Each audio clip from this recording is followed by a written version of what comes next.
ഒരു കഴിവ് നല്ല രീതിയിൽ ജന്മനാ തന്നെ കിട്ടിയിട്ടുണ്ടാവും. അപ്പോൾ ഇങ്ങനത്തെ കുട്ടികൾ ശരിക്കും ചെറുപ്പത്തിൽ അവർ ഈ കഴിവ് പ്രകടിപ്പിച്ച് തുടങ്ങുക ഓരോരുത്തരെയും വീട്ടിലുള്ള മതിലിമലായിരിക്കും അവർ ആദ്യം ക്രയോൺസ് കൊണ്ടോ സ്കെച്ച് കൊണ്ടോ പെൻസിൽ കൊണ്ടോ വരച്ചു തുടങ്ങുക.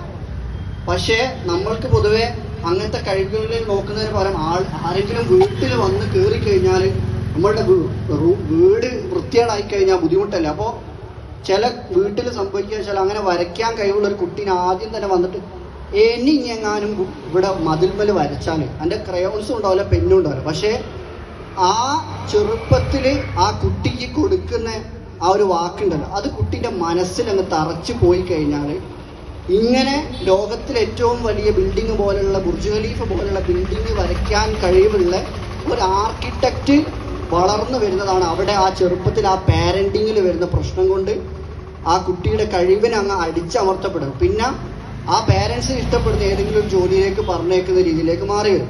ഈ ഗവൺമെൻറ് ജോലി കിട്ടുന്ന ആൾക്കാർ ഡോക്ടർ, എഞ്ചിനീയർ, പോലീസ് അല്ലെങ്കിൽ അങ്ങനത്തെ ആളുകൾ അല്ലാത്തവരുടെ ഉള്ളിലും നമ്മളുടെ വീട്ടിലിരിക്കുന്ന ഓരോരുത്തരും നമ്മളെപ്പോലുള്ള ഇവിടെ ഇരിക്കുന്ന ഓരോരുത്തർക്കും ഈ പറഞ്ഞിട്ടുള്ള പല രീതിയിലുള്ള കഴിവുകളുണ്ട്. അത് കണ്ടെത്താൻ ശ്രമിക്കുക. അത് കണ്ടെത്തിക്കൊണ്ട് നമ്മളുടെ ജീവിതത്തിലും മറ്റുള്ള മനുഷ്യന്മാർക്കും എന്തെങ്കിലും ഒരു സഹായമായിട്ട് മാറാൻ നമുക്ക് എങ്ങനെയാണ് പറ്റുകയെന്നൊന്ന് ചിന്തിച്ചു നോക്കിയത്.